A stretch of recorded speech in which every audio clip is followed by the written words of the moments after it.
আসসালামু আলাইকুম। আমি আলিফা নূর। সব মানুষ ভাই ভাই, মানবতার রাষ্ট্র চাই। মানবতার রাষ্ট্র গঠনের লক্ষ্যে আমাদের তারুণ্যের ভোট হোক ইনসানিয়াত বিপ্লবের আপেল প্রতীকে।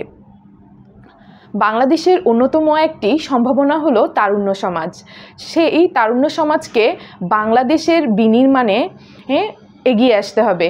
এগিয়ে আসার জন্য আমাদেরকে ইনসানিয়াত বিপ্লবে একাকার হয়ে কাজ করতে হবে। সেই কাজ করার অন্যতম একটি উপায় হচ্ছে রাষ্ট্র গঠন।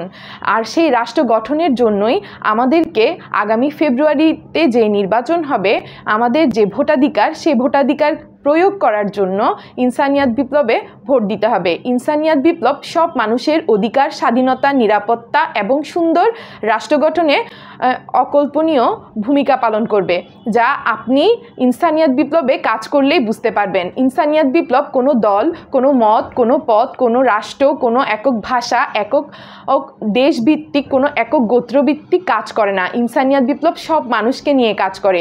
ইনসানিয়াত বিপ্লবের মূল লক্ষ্যই হচ্ছে রাষ্ট্রের মধ্যে সর্বজনীন একটি রাষ্ট্র গঠনের মাধ্যমে মানুষের নিরাপত্তা, মানুষের জীবনের নিরাপত্তা প্রদান করা। তাই সকলকে আহ্বান জানাচ্ছি ইনসানিয়াত বিপ্লবের ভোট দেওয়ার জন্য।